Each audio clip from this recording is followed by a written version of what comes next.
Shooting போவார் ஸ்பாட்டில் அப்படியே இதில் செட்டில் இருக்கும்போது ரமேஷ் இங்கே வா என்னய்யா நானும் வந்திருந்து பார்க்குற ஒரு மாதிரி டல்லாக இருக்கிற நம்பர் இல்லைண்ணே பெருசாக வருமானம் இல்லைண்ணே ஷூட்டிங் எல்லாம் இல்லை இன்னைக்கு தான் வந்திருக்கேன் குழந்தை ஸ்கூல் ஃபீஸ் எல்லாம் கட்டணும் அது இது அது ஸ்கூல் ஃபீஸ் எல்லாம் கட்டணும் கொஞ்சம் சிரமம் அது அதே யோசனைண்ணே அப்படின்னு அப்படியே எவ்வளோ வேணும் ஒரு 5000 ரூபா அந்த சமாளிச்சிருவேண்ணே இந்த ஸ்கூலில் படிக்குதுண்ணே குழந்தை அப்படின்னு அப்படியா சரி நாளைக்கு ராவுத்தர் ஃபிலிம்ஸ் வந்துடும் அப்படின்ற அவ்வளோதான்.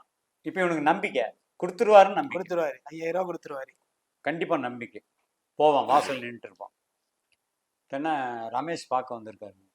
ஆமாம்மா நேற்று வர சொன்ன வர ரமேஷ் வா அப்பா ராவுத்தர்கிட்ட அப்பா ஒரு 10 ரூபா கையில் கொடு. எப்படி 10 ரூபா 10,000 சொன்னது 5000 ரூபா கொடுக்குறேன்னு கொடுத்தது எவ்வளவு 10,000 10 டபுள். அதான் சொல்வதொன்று செய்வதொன்று. அந்த செய்வதை சிறப்பாக செய்பவர் தான் விஜயகாந்த்.